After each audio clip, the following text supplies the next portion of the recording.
अब हम सभी लोग भजन एवं प्रवचन की ओर प्रस्थान करते हैं। इस क्रम में हम सभी लोगों के समक्ष ब्रह्मचारी बाबा रामानंद जी अपने विचारों को प्रस्तुत कर रहे हैं। हम सभी लोग ध्यानपूर्वक श्रवण करें।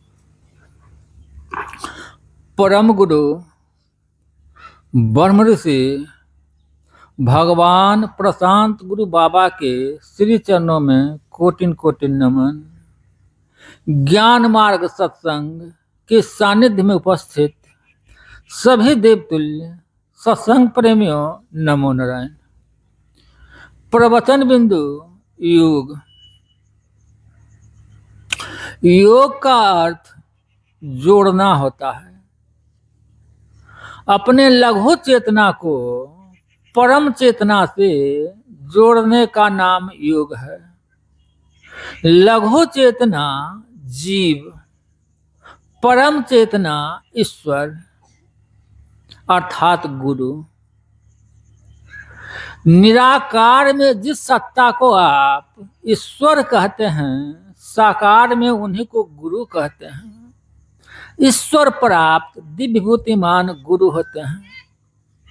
परमात्मा तो निराकार हैं। निराकार की पकड़ सीधे नहीं होती है, साकार के सहारे होता है। जैसे गुलाब का फूल है और उसका सुगंध है। गुलाब का फूल साकार है और उसका सुगंध निराकार है। निराकार सुगंध को आप पकड़ना चाहें तो वह पकड़ में नहीं आवेगी, पर साकार गुलाब के फूल को पकड़ लेते हैं, किसी चीज में बंद कर देते हैं तो उसका निराकार खुशबू भी पकड़ में आ जाती है। ठीक उसी प्रकार निराकार परमात्मा को पकड़ने के लिए पहले साकार को पकड़ा जाता है। निराकार में जिस सत्ता को आप ईश्वर कहते हैं, साकार में उन्हीं को गुरु कहते हैं। ईश्वर से संबंध जोड़ने का एक विधि नहीं है। सनातन धर्म के अनुसार से 5 विधि है। पहला विधि है वात्सल्य भाव। जैसा कि हम भगवान श्री कृष्ण जी के जीवन में और नंद बाबा माता जसोदा जी के जीवन में देखते हैं। नंद बाबा माता जसोदा जी भगवान श्री कृष्ण जी को भगवान नहीं मानते हैं, उन्हें अपना पुत्र मानते हैं। पुत्र भाव से ही सही संबंध तो उनका जुड़ा हुआ है भगवान से, उनका उद्धार हो गया, आवागमन के महादुखों से वो छूट गए। दूसरा है वात्सल्य भाव। जैसा कि दूसरा है दास्य भाव। जैसा कि हम हनुमान जी और भगवान रामचंद्र जी के जीवन में देखते हैं। हनुमान जी भगवान रामचंद्र जी को अपना स्वामी मानते हैं और अपने आप को उनका दास मानते हैं। स्वामी और दास भाव से ही सही, स्वामी और सेवक भाव से ही सही संबंध तो उनका जुड़ा हुआ है भगवान से, उनका उत्थान हो गया।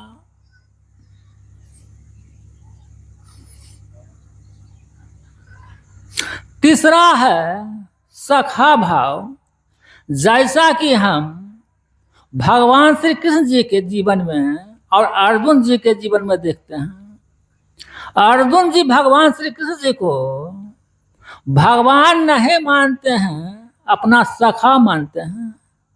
सखा भाव से ही सही संबंध तो उनका जुड़ा हुआ है भगवान से, उनका कल्याण हो गया, उद्धार हो गया।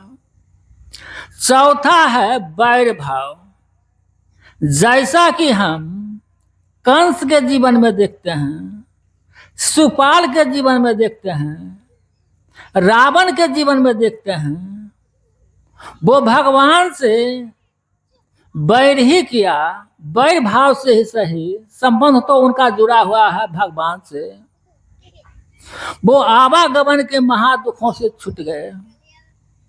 पांचवा है माधुर्य भाव।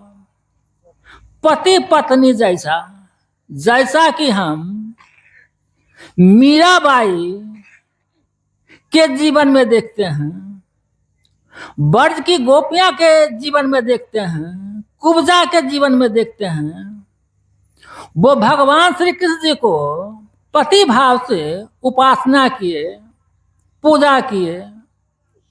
जैसे बड़े बड़े नदियां, गंगा जमुना आदि नदियां सागर में मिलकर अपने नाम रूप को खो देती है और वह सागरवती हो जाती है, सागर ही हो जाती है।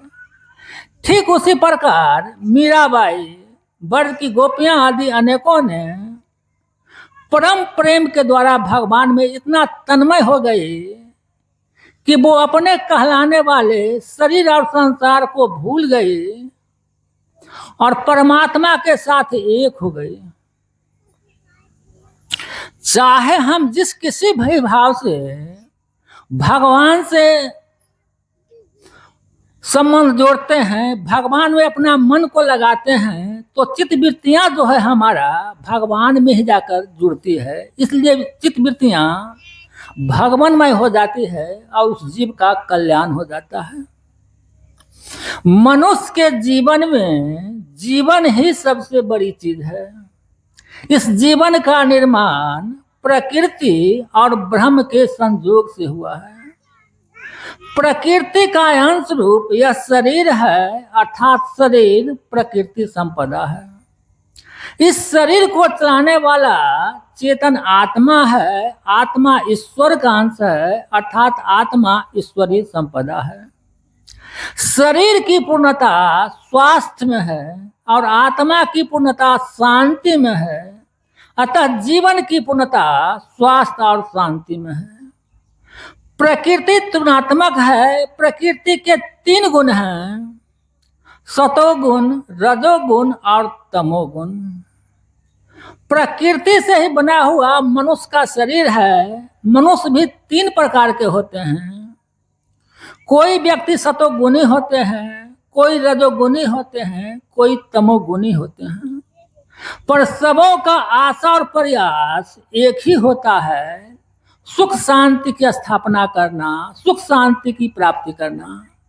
इस संसार में कोई भी दुख नहीं चाहता, सब सुख ही चाहता है, पर अपने अपने ज्ञान स्तर के आधार पर। जैसे एक शराबी शराब पीता है तो वह शराब किस लिए पीता है? सुख शांति के लिए पीता है, पर भले ही इसका परिणाम उल्टा हो। इस संसार में कोई भी दुख नहीं चाहता, सब सुख ही चाहता है, पर अपने अपने ज्ञान स्तर के आधार पर। एक संत महापुरुष हैं, वो समाधि लगाते हैं, ध्यान लगाते हैं, किस लिए? परम सुख, परम शांति, परम आनंद के लिए ही तो, और वो पाते भी हैं। समाधि की अवस्था में वो अपने स्वरूप को बोध करके परम सुख, परम शांति, परम आनंद को उपलब्ध कर लेते हैं। इस संसार में जितने भी प्राणी हैं, सभी सुख शांति आनंद ही चाहते हैं। किसी भी लक्ष्य तक पहुंचने के लिए 5 गुणों का होना आवश्यक है। समय की पाबंदी, एकाग्रता, सुगमता, प्रतिभा की जागृति और स्वास्थ्य का होना। इसके अतिरिक्त कुछ बाहरी जड़ पदार्थों के सहयोग की भी आवश्यकता है, पर वह अपेक्षित है, सीमित है। मानव शरीर संपूर्ण ब्रह्मांड का एक प्रतिमूर्ति है। संपूर्ण ब्रह्मांड की शक्ति शारीरिक, मानसिक और आध्यात्मिक उसमें सुषुप्तावस्था में है, सोई हुई अवस्था में है। आवश्यकता है सिर्फ इसे जगा देने की। योग एक ऐसी विधि सूत्र है जिसके द्वारा हम अपने अंदर की सोई हुई शक्ति को जगा करके लघु से विभु, नर से नारायण, बंदे से विष्णु, भगत से भगवान तथा अंश से पूर्ण की स्थिति को प्राप्त कर लेते हैं। ईश्वर पूर्ण है, जीव उनका अंश है। योग साधना के अनुसार चलकर जीव अंश से पूर्ण हो जाता है। जीव का पूर्ण स्वरूप तो ब्रह्म है। अपने पूर्ण स्वरूप पूर्णता को प्राप्त करके आवागमन के महादुखों से छूट जाता है। परम सुख, परम शांति, परम आनंद को उपलब्ध कर लेता है। इन्हीं शब्दों के साथ मैं अपनी वाणी को विराम देता हूँ। परम पूज्य बाबा के चरणों में कोटि कोटि नमन। आप सबों के साथ नमन रहे। अब हम सभी लोग थोड़ी देर के लिए एक भजन सुनते हैं। सभी लोग पीछे से उच्चारित करें। प्रेम से बोलिए जगदम्बा मैया की जय। कोई कहे जगदम्बा, कोई कहे ज्वाला, कोई कहे जगदम्बा, कोई कहे ज्वाला, कोई कहे जगदम्बा, कोई कहे ज्वाला, कोई कहे जगदम्बा, कोई कहे ज्वाला। मैं तो कहूँ माँ का हर रूप है निराला, मैं तो कहूँ माँ का हर रूप है निराला। मैं तो कहूँ माँ का हर रूप है निराला, मैं तो कहूँ माँ का हर रूप है निराला। कोई कहे जगदम्बा, कोई कहे ज्वाला, कोई कहे जगदम्बा, कोई कहे ज्वाला। मैं तो कहूँ माँ का हर रूप है निराला, मैं तो कहूँ माँ का हर रूप है निराला। कोई कहे चंडी माता, कोई मनसा रानी, कोई कहे चंडी माता, कोई मनसा रानी। कोई कहे चंडी माता, कोई मनसा रानी, कोई कहे चंडी माता, कोई मनसा रानी। मैं तो कहूँ माँ का हर नाम मतवाला, मैं तो कहूँ माँ का हर नाम मतवाला। मैं तो कहूँ माँ का हर नाम मतवाला, मैं तो कहूँ माँ का हर नाम मतवाला। कोई कहे जगदम्बे, कोई कहे ज्वाला, कोई कहे जगदम्बे, कोई कहे ज्वाला। मैं तो कहूँ माँ का हर रूप है निराला, मैं तो कहूँ माँ का हर रूप है निराला। कोई कहे कालिका, तो कोई काल रात्रि, कोई कहे कालिका, तो कोई काल रात्रि। कोई कहे कालिका, तो कोई काल रात्रि, कोई कहे कालिका, तो कोई काल रात्रि। मैं तो कहूँ माने हर संकट है टाला, मैं तो कहूँ माने हर संकट है टाला।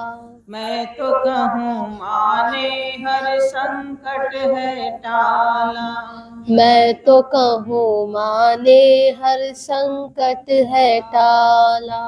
कोई कहे जगदम्बे, कोई कहे ज्वाला, कोई कहे जगदम्बे कोई कहे ज्वाला। मैं तो कहूँ माँ का हर रूप है निराला। मैं तो कहूँ माँ का हर रूप है निराला। कोई कहे शीतला तो कोई माँ शारदे।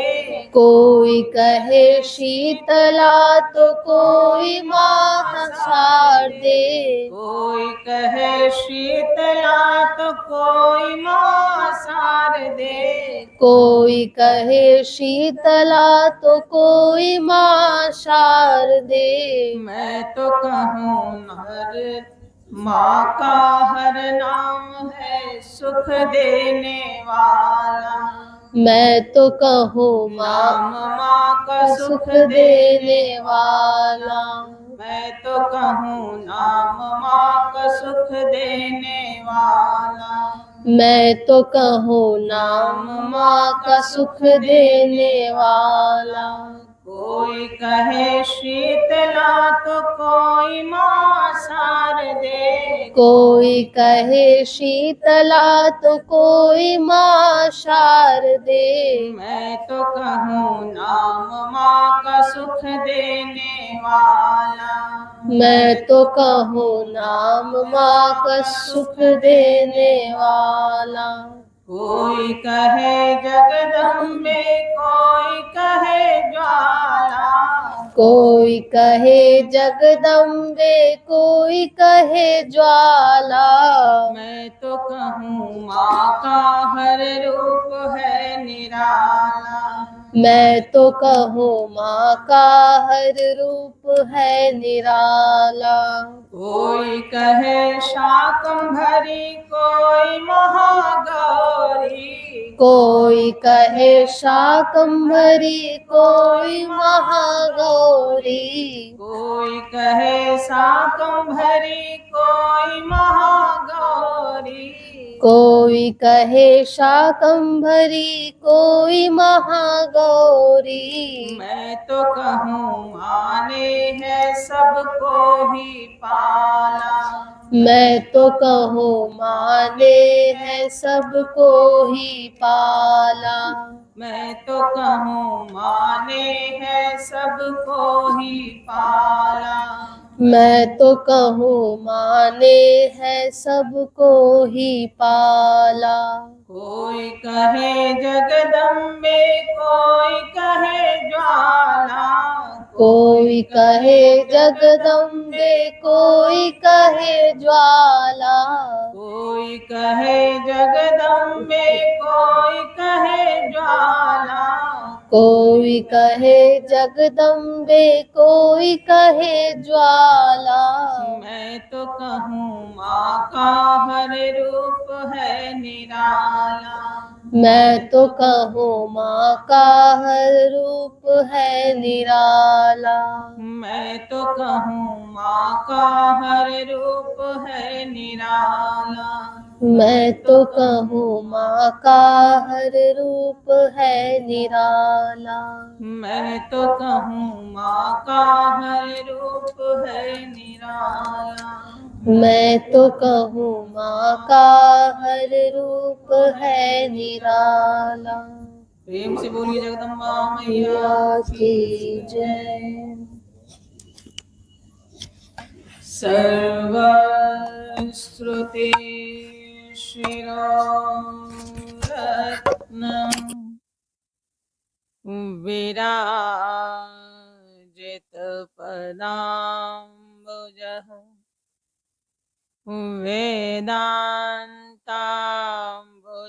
वेदान्ताम्बुजसूर्यो यः तस्मै श्री गुरुवे नमः। तस्मै श्री गुरुवे नमः। श्री सद्गुरुदेव बाबा के चरणों में नमन करते हुए आप सबों को मेरा नमो नारायण। हम सभी लोग शेखपुरा जिला अंतर्गत श्री कृष्णपुरी मूसापुर मंच पर आयोजित 7 दिवसीय सत्संग सत्र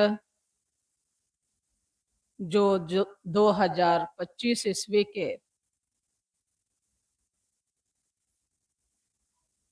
8 नवंबर से 14 नवंबर तक आयोजित है। इसके 6ठे दिवस के सत्संग सत्र में उपस्थित हैं।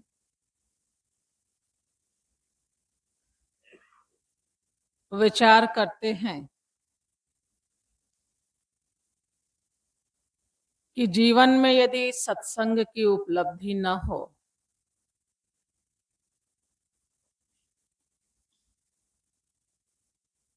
तो हमारा क्या बिगड़ेगा।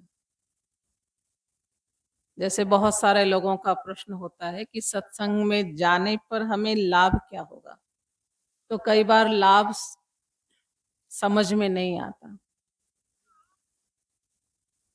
तो उसका विपरीत हानि समझनी चाहिए। यदि हानि समझ में आ जाए तो फिर लोग लाभ के लिए प्रश्न करते हैं, लाभ के लिए जिज्ञासा करते हैं कि नहीं करने पर ये हानि है तो करने से लाभ क्या होगा, तो बात ज्यादा समझ में आती है। यदि जीवन में हम सभी लोग संत महापुरुषों का सानिध्य न प्राप्त करें, जीवन विज्ञान को न प्राप्त करें, जीवन विज्ञान का श्रवण न करें, तो क्या होगा। कई सिद्धांत ऐसे हैं,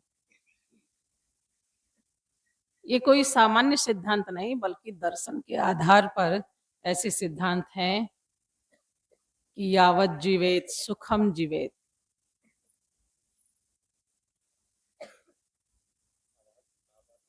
जब तक जियो सुखपूर्वक जियो।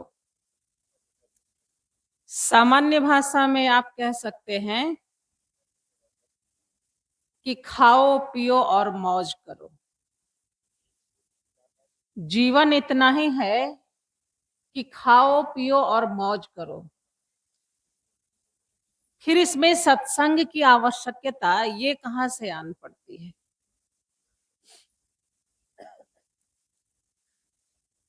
तो जीवन का जो प्रथम धरातल है वहां तक तो ये निश्चित है कि खाओ पियो मौज करो, इसकी भी आवश्यकता है। जीवन में सुखोपलब्धि न हो तो फिर जीवन की उतनी आवश्यकता नहीं दिखती और निराश होकर के हम जीवन की हानि भी कर बैठते हैं। लेकिन यह जीवन का प्रथम धरातल है जहां हम केवल अपने शरीर का पोषण करते हैं, लेकिन इस शरीर से ऊपर हमारा मन भी है।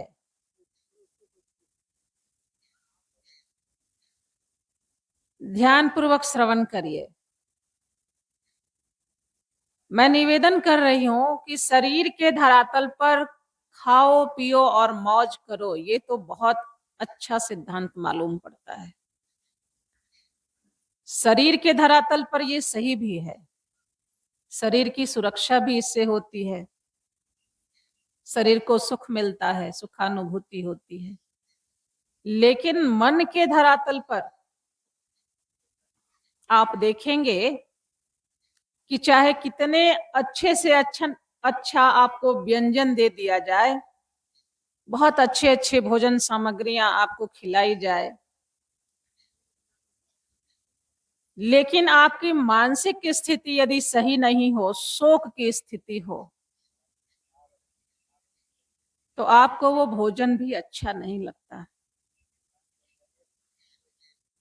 इसका अनुभव आप इस प्रकार से कर सकते हैं कि कई बार जब हमारे यहाँ श्राद्ध की व्यवस्था होती है तो उसमें भंडारा होता है। उस भंडारे में बहुत अच्छे अच्छे अभिष्ट व्यंजन परोसे जाते हैं, रसगुल्ले इत्यादि, जो हमारा अभिष्ट है। लेकिन जिनको शोक की प्राप्ति हुई है, जिनके घर में किसी की मृत्यु की प्राप्ति हुई है, क्या उसको वो रसगुल्ले भी अच्छे लगते हैं? क्या उसको वो रसगुल्ले मन की शांति देने में समर्थ हैं? आपका अनुभव होगा, आप कहेंगे नहीं, क्योंकि उनकी मनस स्थिति सही नहीं है, इसलिए अच्छे अच्छे भोजन भी उन्हें अच्छा नहीं लगता, पसंद नहीं आते। वर्षों तक लोग पर्व त्योहार नहीं मनाते, नए कपड़े को धारण नहीं करते। ऐसा नहीं कि कपड़ा नहीं है, कपड़ा है, लेकिन मन में शोक है, इसलिए नए कपड़े नए वस्त्र रहते हुए भी वो धारण नहीं करते, नहीं कर पाते। बहुत अच्छा मकान है, लेकिन उसमें डेंटिंग पेंटिंग इत्यादि की का करने का मन ही नहीं करता। किसके लिए करूं? किसके लिए ये मकान की शोभा है? किसके लिए ये अंग की शोभा है? किसके लिए इस शरीर को सजाऊं? किसके लिए इस शरीर को पोषित करूं? ये सारी भावनाएं हमारे मन में आती है। इसलिए एक समय ऐसा आता है, एक ऐसा भी धरातल है जहां पर रोटी, कपड़ा और मकान हमें सुख देने में समर्थ नहीं है। इसलिए सत्संग की आवश्यकता है। वहां पर केवल और केवल विचार ही है जो हमारी बुद्धि को प्रेरित करता है, और मन हमेशा बुद्धि का अनुगामी होता है। जैसी जैसी हमारी बुद्धि निर्णय लेती है, हमारा मन वैसा ही कार्य करता है। इसलिए आवश्यकता है कि हमारी बुद्धि में विचार का सामर्थ्य हो, अन्यथा हमें इन शोक की भावनाओं से, शोक की वृत्ति से कोई उबार नहीं पाएगा। हमारी बात क्या है? जब अर्जुन जैसा महारथी महाभारत के युद्ध में शोक संविग्न हो जाते हैं, यदि भगवान कृष्ण के द्वारा गीता का ज्ञान के रूप में विचार का सामर्थ्य नहीं प्रदान किया जाता, तो अर्जुन वहीं पर शोकाकुल होकर के संभव है कि वह युद्ध से पलायन कर जाते। उनके जीवन में अधर्म की प्रतिष्ठा हो जाती, अन्याय की वृद्धि हो जाती। बात नहीं करिए यहाँ पर।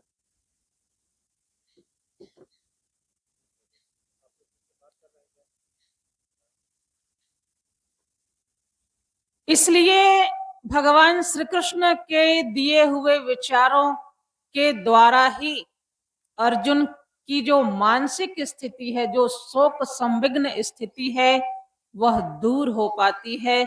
और आज अर्जुन की जो कीर्ति है, वह हम सभी लोगों के लिए प्रेरणादायक है। आज हम उनको अपना प्रेरणा स्रोत मानते हैं। आज वह हमारे इतिहास का एक उज्जवल चरित्र के रूप में प्रतिष्ठित है। उनका चरित्र यह यदि संभव हुआ तो केवल और केवल विचार के सामर्थ्य के द्वारा। इसलिए हमें विचार का सामर्थ्य तो बढ़ाना ही चाहिए, और यदि विचार का सामर्थ्य हमें बढ़ाना है तो इसके लिए शास्त्रों का सानिध्य होना चाहिए। और शास्त्र स्वयं से समझ में नहीं आते, इसलिए शास्त्र के सिद्धांतों को प्रतिपादित करने वाले संत महापुरुषों की आवश्यकता होती है। और इसलिए बोलते हैं कि जीवन में सत्संग की बहुत बड़ी यह उपलब्धि मानी जाती है, दुर्लभतम उपलब्धि मानी जाती है यदि जीवन में सत्संग की प्राप्ति हो जाए, क्योंकि यह सत्संग ही है जो हमें विचार का वह धरातल प्राप्त कराता है जिसके द्वारा हम शोक से निवृत्त हो पाते हैं, हम मोह से निवृत्त हो पाते हैं। और ये शोक और मोह ही है जो हमें जीवन में सभी दुखों को देने में समर्थ है, और दुख हम कभी चाहते नहीं।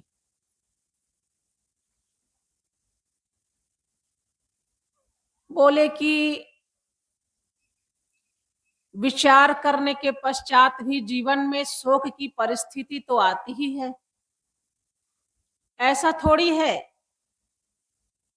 कि अर्जुन को यदि विचार का सामर्थ्य प्राप्त हो गया तो अभिमन्यु की मृत्यु रुक गई।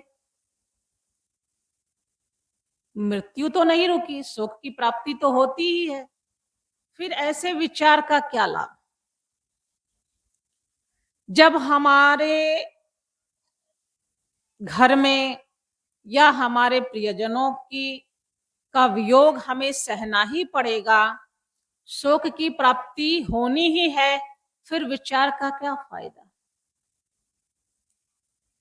तो हमारे महापुरुष कहते हैं कि विचार का फायदा यह होता है कि इसके द्वारा जीवन में परिस्थितियां आती तो हैं, लेकिन ये परिस्थितियां हमें प्रभावित नहीं करती। इन परिस्थितियों से हम शोकाकुल नहीं होते। इसलिए यही कारण है कि अर्जुन को जब तक गीता का ज्ञान प्राप्त नहीं हुआ था वह शोकाकुल थे, लेकिन जब उन्हें गीता का ज्ञान प्राप्त हो गया, जीवन विज्ञान की प्राप्ति हो गई, तब उनके मोह की निवृत्ति हो गई। नष्टो मोह, ऐसी उनकी अभिव्यक्ति है। और मोह की निवृत्ति हो जाने से ही शोक की निवृत्ति हो जाती है। हमारा शास्त्र कहता है नानुशोचन्ति पंडिताः, जो लोग ज्ञानी होते हैं, ज्ञान में जो प्रतिष्ठित होते हैं, उनको शोक की प्राप्ति नहीं होती।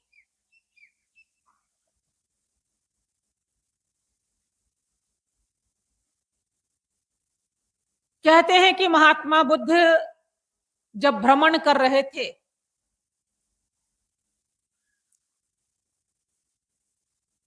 तो उनके सत्संग में एक स्त्री आती थी जो बहुत दिनों तक सत्संग में अनुपस्थित रही। तो उन्होंने पता किया कि एक स्त्री थी जो सत्संग कभी अनुपस्थित सत्संग में नहीं होती थी, अब वो सत्संग में नहीं आती, क्या बात है? उन्हें पता चला कि उसके पुत्र की मृत्यु हो गई है और वो शोकाकुल है। वह उससे मिलने जाते हैं। उन्होंने देखा कि उस स्त्री के बाल खुले हैं, वो रोए जा रही है, उसके शोक का कहीं अंत दिखाई नहीं पड़ता। भगवान बुद्ध ने कहा कि तुम्हें क्या दुख है? तो उस स्त्री ने कहा कि मेरा एक ही पुत्र था और वह मृत्यु को प्राप्त हो गया, यह मेरे जीवन का सबसे बड़ा दुख है, इससे तो मैं उबर ही नहीं सकती। तो भगवान बुद्ध ने कहा कि तुम्हारा एक पुत्र था तो उसकी मृत्यु हो गई, इसके बदले क्या तुम्हें 10 पुत्र दे दिए जाएं, 100 पुत्र दे दिए जाएं, तो क्या तुम सुखी हो जाओगे? वह स्त्री खुश हो गई। उसने कहा कि यदि मुझे 100 पुत्रों की प्राप्ति हो जाए तो मेरा दुख दूर हो जाएगा, क्योंकि मैं 100 पुत्रों को देखकर सुख का अनुभव करूंगी। तब भगवान बुद्ध ने कहा कि यदि एक पुत्र की मृत्यु पर तुम इतने दिन शोकाकुल रह सकती हो तो तुम विचार करो कि तुम्हारे 100 पुत्र होंगे और एक एक करके जब उनकी मृत्यु की प्राप्ति होगी तो तुम्हें तो जीवन पर्यंत दुखी रहना पड़ेगा।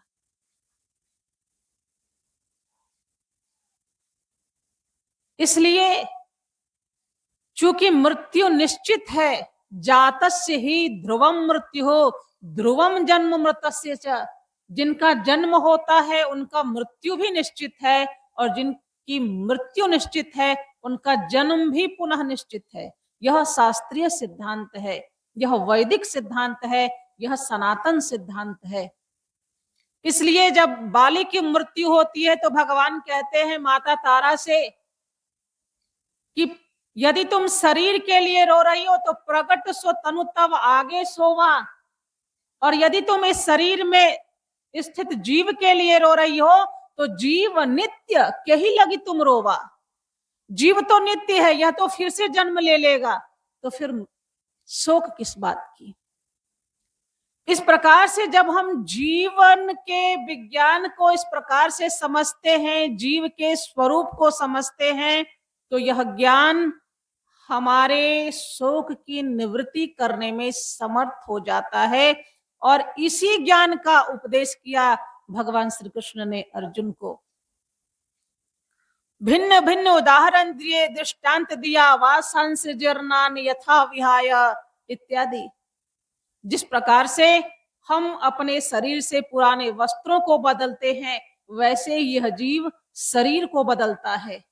इसलिए जैसे हम वस्त्रों के बदलने पर शोकाकुल नहीं होते बल्कि प्रसन्न होते हैं कि अब मुझे नए वस्त्र पहनने के लिए मिलेंगे, वैसे ही जीव को प्रसन्न होना चाहिए कि अब मुझे नए शरीर की प्राप्ति होगी।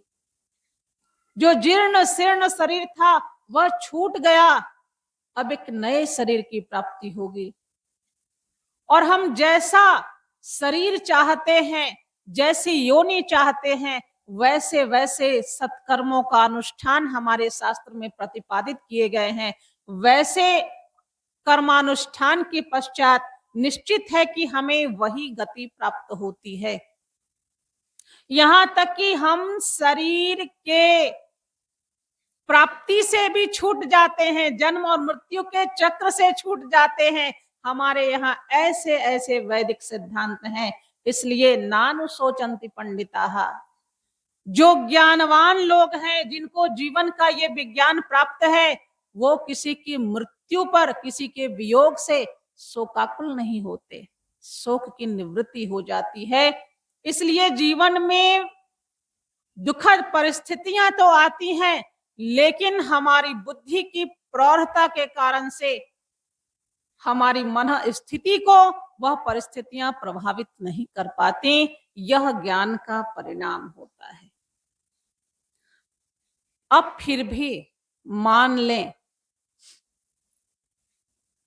कि इतना श्रवण करने के पश्चात भी हमें लगे कि हमें ज्ञान की आवश्यकता नहीं है, तो फिर अभी आप सत्संग में आए ना आए, जब आपकी मृत्यु होगी तो आप भी सूक्ष्म धरातल पर स्थित होकर के, और जो आपके सगे संबंधी हैं वो भी बैठ करके गरुड़ पुराण का श्रवण करेंगे।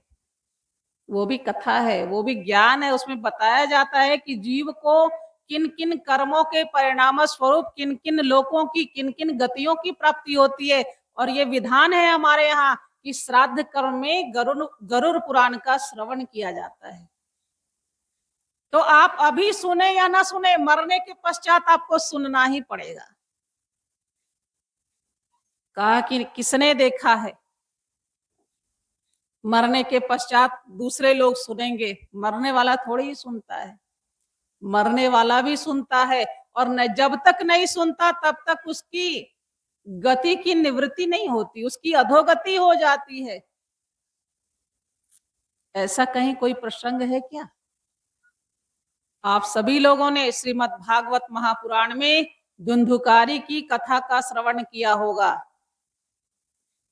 धुंधुकारी एक ऐसा जीव है, ऐसा पामर जीव है जो केवल विषयासक्त है।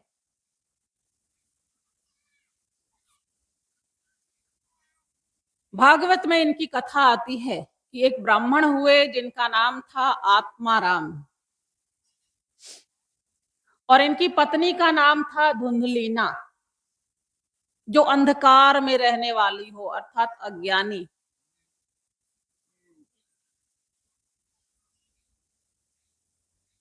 इस दंपति की कोई संतान नहीं थी। एक दिन आत्माराम गंगा स्नान के लिए जाते हैं। वहां पर उनको एक संत का दर्शन होता है। आत्माराम ने श्रवण किया था, पंडित थे, ब्राह्मण थे, वेद के अभ्यासी थे, इसलिए संतों के प्रति श्रद्धा थी, महत बुद्धि थी। उन्हें पता था कि संत के प्रसन्न हो जाने पर, उनकी अर्चना वंदना करने पर अभिष्ट की प्राप्ति होती है, अर्थात जो हम चाहते हैं वह हमें प्राप्त हो जाता है। इसलिए आत्माराम ने उन संत महापुरुष की बहुत ही अर्चना की, वंदना की और चरण पकड़ लिए। संत द्रवित हो गए। उन्होंने कहा, आत्माराम तुम्हारी क्या समस्या है? आत्माराम ने कहा कि महाराज, हमारे जीवन में संतान की प्राप्ति नहीं है। आप ऐसा आशीर्वाद दें कि हमें एक संतान की प्राप्ति हो जाए। संत ने परमात्मा का स्मरण किया। उन्होंने ध्यान में देखा कि इस आत्माराम के जीवन में संतान का सुख नहीं है, और उन्होंने आत्माराम से कहा कि आत्माराम, तुम्हारे जीवन में संतान का सुख नहीं है, इसलिए तुम अब संतोष करो। इससे अच्छा है कि अब तुम्हारी उम्र वानप्रस्थ लेने की आ गई है, वानप्रस्थ लो, संयम से रहो, साधन भजन करो और संन्यास पूर्वक इस शरीर का परित्याग करो, इसी में तुम्हारी भलाई है।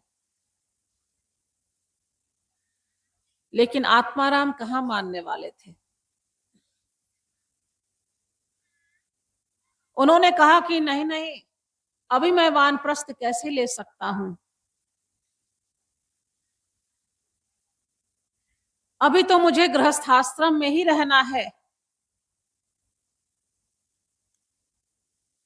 और मुझे संतान होने का आप आशीर्वाद दे दें, नहीं तो मैं आपके चरणों में ही प्राण त्याग दूंगा। जब आत्माराम ने प्राण त्यागने की बात कही, तब संत ने द्रवित होकर के उन्हें आशीर्वाद दिया और आशीर्वाद के रूप में एक फल दिया और कहा कि इसको जाकर के अपनी पत्नी को खिला देना और इससे तुम्हें संतान की प्राप्ति हो जाएगी। आत्माराम अपने घर जाते हैं और वह फल अपनी पत्नी धुंधलीना को बुला करके प्रदान करते हैं और कहते हैं कि इसको खाने पर हमें संतान की प्राप्ति होगी। अब धुंधलीना, जो बहुत ही कटु स्वभाव की स्त्री थी, मूढ़ थी, वह उस फल को तो ले लेती है, लेकिन मन में विचार करती है कि इस फल को लेकर के मैं गर्भवती हो जाऊंगी, फिर मुझे गर्भ का दुख झेलना पड़ेगा। 9 महीने तक गर्भ के दुख को झेलने के पश्चात जब प्रसव की पीड़ा होती है तो कहते हैं कि प्राणांत तक की वेदना होती है, प्राण भी चले जाते हैं। तो ऐसे संतान को जन्म देने से क्या फायदा कि मैं ही मर जाऊं। और फिर यदि मैं प्रसव वेदना को सह करके यदि उस संतान को मैं जन्म भी दे दूं तो फिर उसका लालन पालन करने में, उसके विष्टा इत्यादि को साफ करने में मुझे समय देना पड़ेगा और ये तो मेरे जीवन की व्यर्थता है। इसलिए मुझे ऐसे संतान की उत्पत्ति नहीं करनी है। और ऐसा सोचकर वह आम का फल वह अपने गाय को जाकर के खिला देती है और स्वयं अपनी बहन से जाकर के मंत्रणा करती है। उसकी बहन उस समय गर्भवती थी। उसने मंत्रणा किया कि तुम्हें जो संतान होगी वह मुझे तुम दे देना और मैं आत्माराम को अर्थात अपने पति को कह दूंगी कि यही हमारी संतान है। और इस प्रकार से आत्माराम को उन्होंने समझा दिया कि मैं गर्भवती हूं और वह अपनी बहन के पास चली गई उनकी बहन को जब प्रसव हुआ, संतान की उत्पत्ति हुई पुत्र के रूप में, तो वह पुत्र उन्होंने धुंधलेना को दे दिया और धुंधलेना उस पुत्र को लेकर के आत्माराम के पास आ गई। अब चूंकि उनकी बहन भी धुंधलेना जैसी ही स्वभाव की थी, मूढ़, पामर, विषयासक्त, इसलिए उससे जो उत्पन्न पुत्र था वह भी वैसा ही पामर निकला, बिल्कुल विषयासक्त, वेश्यागामी, लुटेरा, आतताई, इन स्वभावों वाला। और उधर गाय को जो फल खिलाया गया, उससे उस गौ को एक मनुष्य शरीर वाले संतान की प्राप्ति हुई, जिसके कान गौ के समान थे, इसलिए उनका नाम रखा गया गोकर्ण। जो संत के दिए हुए आशीर्वाद के रूप में फल गौ को खिलाया गया था, उससे परम भागवत गोकर्ण का जन्म हुआ। और इधर धुंधलीना अपने बहन के यहां से पुत्र के रूप में लाई, उस संतान का नाम उन्होंने धुंधुकारी रखा। वह धुंधुकारी बड़ा ही निम्न आचरण वाला निकला और अपने ही माता पिता को कष्ट देने लगा। इन्हें मार पीट कर उसने सारे धन हड़प लिए, इनको घर से निकाल दिया, बहुत मारता पीटता। अब आत्माराम और धुंधलीना वृद्ध हो गए थे। एक दिन उस धुंधुकारी ने इन दोनों को कुएं में डालकर मार दिया। माता पिता मर गए। अब धुंधुकारी को कहने वाला कोई नहीं रहा। अब वह वेश्यागामी हो गया। वह राज्य में चोरी करता और सारा धन वेश्याओं को दे आता। एक बार धुंधुकारी ने बहुत बड़ा चोरी किया राज्य में, राजमहल में, और चोरी का बहुत सारा धन वह वेश्याओं को दे आया। अब चूंकि राजमहल में चोरी हुई थी, तो राजा भी सशक्त हो गए कि कौन इतना चोर है जिसकी इतनी क्षमता हो गई कि वह राजमहल में चोरी करे, इसकी छानबीन की जाए। बात पूरे राज्य में फैल गई। वेश्याओं ने सोचा कि अब धुंधुकारी को खोजते खोजते राजसैनिक हम तक पहुंच जाएंगे, और जब वो हम तक पहुंचेंगे तो इस धुंधुकारी के पता चलने पर इसके द्वारा चोरी किया गया धन भी हमसे छीन लिया जाएगा और हमें भी मृत्यु का दंड राजा के द्वारा प्रदान किया जाएगा इस धन को छुपाने के आरोप में। इसलिए अच्छा है कि इस धन को लेकर के हम सभी लोग यहाँ से चले और ये इस धुंधुकारी को यहीं पर समाप्त कर दिया जाए। अब धन के लोभ में वह धुंधुकारी वेश्याओं को अपने ही घर में ले आया था। माता पिता के मरने के बाद उसी के घर में वेश्याओं ने मिलकर धुंधुकारी के हाथ पांव बांधे और आग लगा दिया, और सारे धन लेकर के वो वेश्याएं वहां से चंपत हो गईं। धुंधुकारी हाथ पैर बंधा होने के कारण से उस आग में तरप तरप कर जल करके मर गया। चूंकि उसकी अधोगति हुई थी, इसलिए उसे प्रेत योनि की प्राप्ति हो गई। अब वह कहते हैं कि जब प्रेत का शरीर प्राप्त होता है तो उस शरीर में जब तक कोई हमें अन्न जल न प्रदान कर दे तब तक हम उसको ग्रहण नहीं कर पाते। अन्न जल ग्रहण करने का भी की क्षमता प्रेत शरीर में नहीं होती स्वयं से, इसलिए वो किसी दूसरे के शरीर पर आविष्ट होकर के उसको प्राप्त करते हैं। ऐसे शरीर की जब प्राप्ति हो गई, अब धुंधुकारी प्यासा तड़पता, भूख से छटपटाता। एक बार गोकर्ण तीर्थ यात्रा के लिए गए थे। वो परम भागवत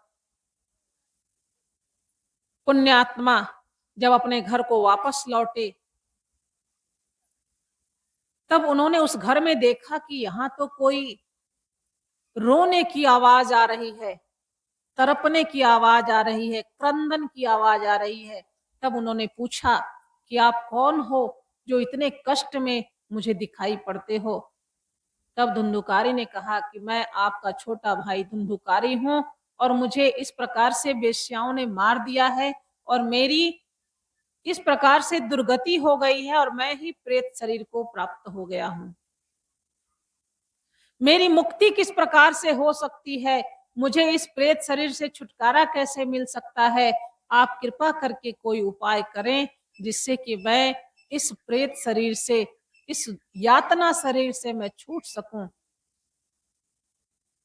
और इसलिए कहते हैं कि परम भागवत गोकर्ण जी ने श्रीमद् भागवत महापुराण का श्रवण धुंधुकारी को कराया, जिस विज्ञान को प्राप्त करके धुंधुकारी जो प्रेत योनि को प्राप्त हो गया था, वह उस प्रेत योनि से छूट करके दिव्य शरीर को प्राप्त करता हुआ दिव्य लोक को प्राप्त किया। ऐसी आख्यायिका श्रीमद् भागवत महापुराण में श्रवण करने के लिए मिलती है।